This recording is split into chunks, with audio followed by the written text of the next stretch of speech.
Hey guys, welcome back to another video. My name is Sophie, aka Peachy Craft. So as promised, this is a follow-up video from my art haul where I'm actually going to be setting up my plein air kit. This is the Etchr Slate Mini. I obviously hauled it in my last haul, and I'm just going to go through all my supplies and what I think is best for me to take on my journey. Right, so let's just get onto it. So I was looking through my sketchbooks and I want to use mainly gouache and watercolour for when I'm sketching outside. So the sketchbook that I found is one that I've actually had for a while, and it's from Vibrant Parcels, which is actually an Instagram user, and she hand makes these books. She also does some paints and things that I've bought as well. I think they come from India, and this is, I'd say it's slightly smaller than A5, and it's got 40 working sides, and it's actually Bar Hong Artist 100% cotton, 300 GSM. So it is cotton watercolour paper, which is what I prefer to use. And just the paper quality, it's cold pressed, it's really nice, and I just really love how handmade everything is. It just looks really pretty. When I purchased this as well, she also gave me some free little samples, which was also cute. Always support small businesses, just because, you know, it's good, and the products that you get, they're normally really good. So yeah, this is the sketchbook, and I'm gonna put it,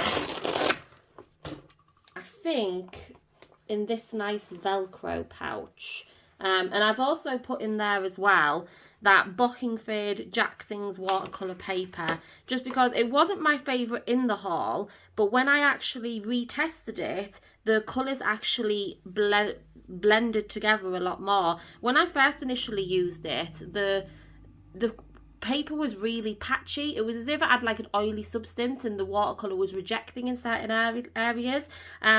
Watch my previous couple of hauls ago to see what I mean. But like I said, when I did it again, this second page works fine. So I think maybe it was just faulty with the first page. Maybe I just put my fingers on it too much and my fingers had oil on. But also from that video, I did say this was 100% cotton, which it's not. So I correct myself, it's not cotton paper, which isn't my typical favourite, but I still want to use it. There's 10 sheets in here, now 8 because I've used 2. So I'm going to put that in there to see if I prefer using a sketchbook or a pad. And then all of the supplies for the main wells. So this is like the fun bit. Okay guys, so these are all the tools that I'm taking with me. So I've got some ohuhu pens, these are fine liners, and I've got one in the shade pink, one in blue, and then one in black. They are all 0.5. I was sent these, so I thought I might as well get some use out of them. I don't know if they're water soluble though, so that'll be interesting. And then for brushes, because obviously I mainly want to do watercolour and gouache painting. So for my brushes, I'm going to try a couple. So I'm going to take my silver black velvet brushes, and these are the travel ones. And these, I actually use these in my art room as well, like all the time. They're my favourite brushes. So it'll be interesting to see how I get on with them, actually travelling with them, what they're intended for. So I've got the size 8, 6, I think this is 4, and 2. So they're all round brushes, and I've got a variation of sizes. I probably won't need all those sizes, but I thought I'd take them and see how I get on rather than regret not taking them. Because like I say, this is my first time plein air painting, so it's all new to me. I'll figure out what I prefer. And then I've got, because I want to see if I prefer an actual cheap watercolour travel brush. And this is one of those ones where it's actually got the water well, and you push it and it releases the water, so you don't have to take separate water with you. This is the Kuretake one, and it's a nice round one. It comes to a nice fine tip as well. I have tried multiple watercolour travel brushes like this. I've tried some off Temu, really cheap ones, which I didn't really like. The brush quality just shed everywhere. I've tried Pentel ones, which I think overall I just ended up preferring my Kuretake one. So that's what I'm going to take and see how I get on with it. Push that back in. I've also got this brush pen. Again, I think this is from Kuretake, and I've had this ages. I can't really tell what it is because it's got like a different language wrote on it, but it's like a brush pen, and you can get a real nice variation of lines. You can get like fine lines or nice thick ones. So that's a really nice pen. I've used it for sketching before. So if I want to do just dry media and not wet the page, I thought that would be good for quick sketching. And then for highlights and intensity, I always like to use a pen for highlights. I'm actually taking my Posca, and this is an acrylic pen, and it is the 0.7 bullet shaped nib. I've tried gel pens and loads of different types of acrylic pens. I will always, hands down, choose an acrylic pen over it, and that's just because acrylic pens are so pigmented. Gel pens tend to really fade to quite dull. They're nowhere as near as bright, and sometimes they can really struggle with actually gripping to the page, so you can find they can be really patchy. So I'm going to take my Posca, and then I've also got the pencil that I'm taking just for sketching if I need to.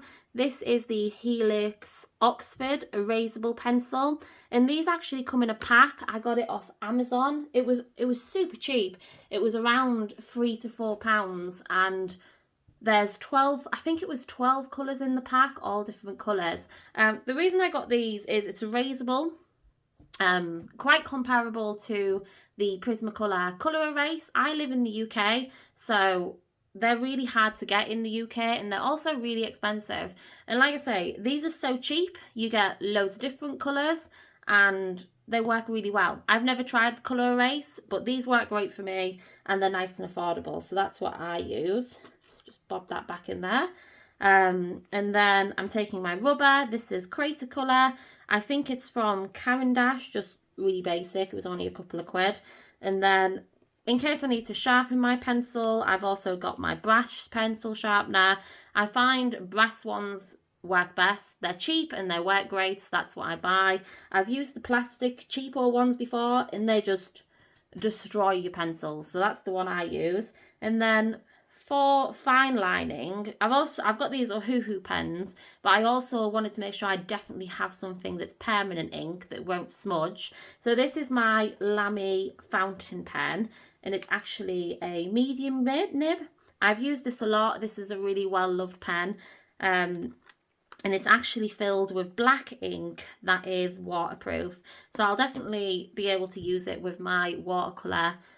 Probably not gouache, because gouache is opaque, so there'd be no point. But yeah, that's the fine liner that I'm going to take. And then I've got, just for a bit of fun, I rarely ever use these, but I thought, it might be fun for plein air sketching, just to get down big patches of colour. So this is my Caran d'Ache Neo Colour 2s. These are the water soluble ones, and it's just a nice set array of colours. So I thought it's nice and streamlined, nice and compact, so they'll be great to take because they won't take up too much room in the bag, and they come with loads of different colours, so that's great.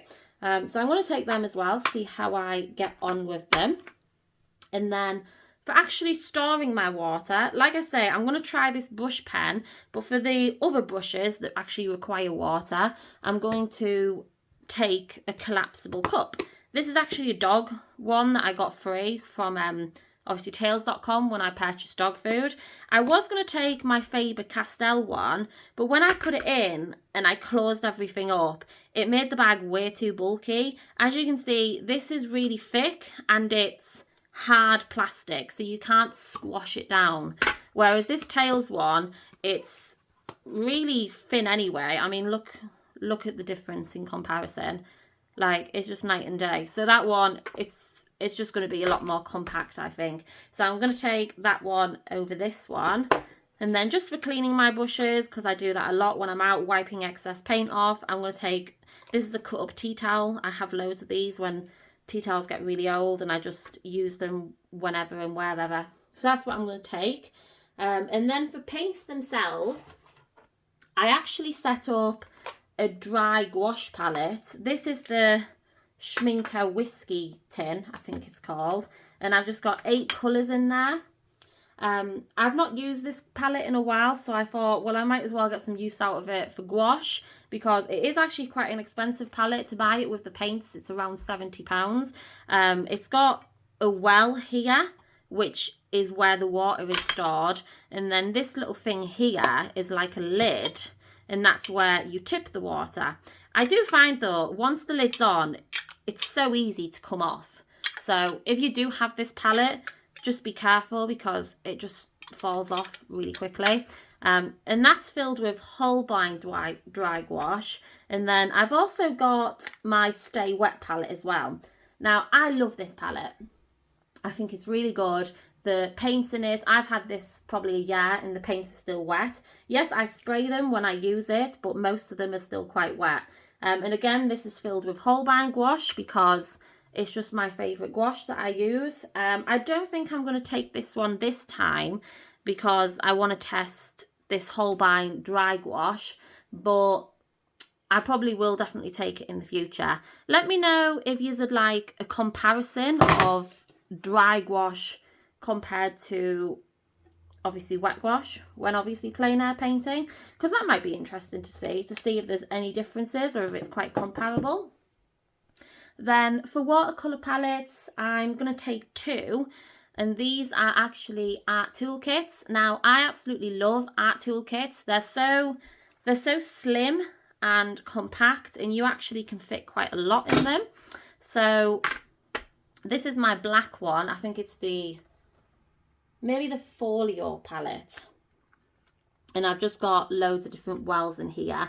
These are all Daniel Smith colours, minus this yellow, which is actually, I think it's Schminker. I'm going to say Schminker. But Daniel Smith is probably my favourite watercolour brand. So that's just what all these colours are. If you'd like a run through of what's actually in my palette, then let me know, and I can do a video on that, swatching everything out, maybe doing a painting.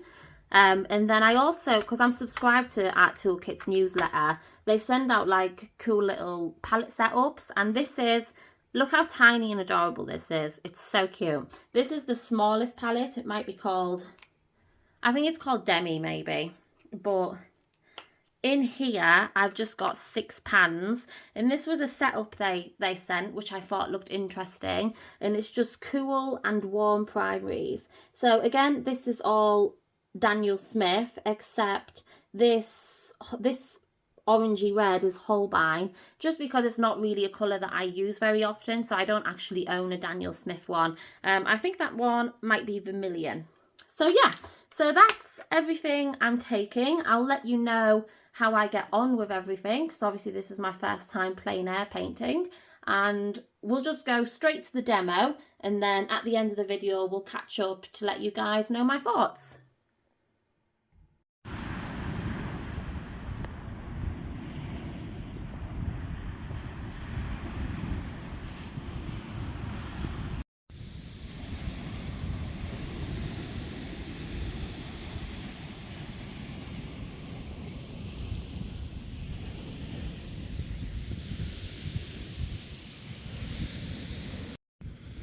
Okay, so I've got my basic sketch done, just of the shoreline and then these hills in the background as well.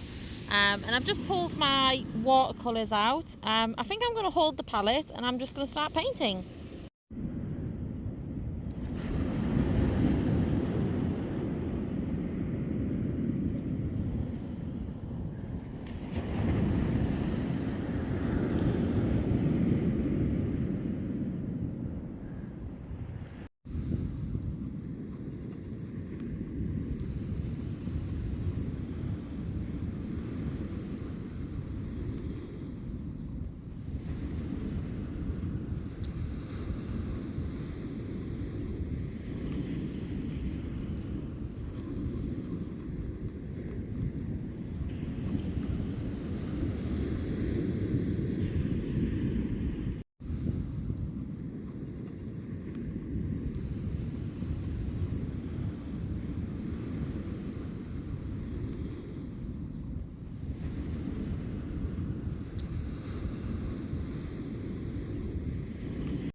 Okay guys, so we are back. I don't know what's going on today, but I've tried to film this outro. This is like the third time now, and my phone is just not registering that I'm pressing record, so that's annoying. But we're gonna go for it. It's gonna be a quick outro because it is so hot. I'm upstairs as well, and honestly, it's so hot I feel like I'm gonna pass out. So it's gonna be nice and quick. So plein air painting. Yes, it was a lot of fun, loved it. It was a really gloomy day. Thankfully it didn't rain, but like I said, it was really cloudy, you'll see in the footage, but it was fun. The beach was nice and quiet. I was probably painting for about 40 minutes and I was there for about an hour and a half in total. So that was great. The bag worked great. It's amazing quality and you can fit quite a lot in it. It is very streamlined, so if you have bulky supplies, you're probably going to struggle, but for nice streamlined stuff, it works great. This sketchbook, again, I love it. It's really nice cotton paper. This is the painting that I did on site. I think it turned out really well. Again, it was really gloomy, so the painting is going to reflect that. When I got home, I did this one using the dry gouache, and it definitely worked more like watercolour. So that was interesting. And I also used some Neocolor 2s on top as well to add a bit more texture, change, and just vibrancy. So yeah, that was fun. I think next time I go out, I'm definitely going to take my Stay Wet palette, just because I love the vibrancy of wet gouache. Basically, it's just really intense and pretty. But again, if you'd like to see a comparison between dry gouache and wet gouache, let me know. I could always do a plein air painting video, or I could just do a painting in general. That could be fun. So yeah, if you liked the video, make sure to like and subscribe. Leave a comment if you like as well. I always love reading them. And I'll catch everyone in the next video. Right, bye guys.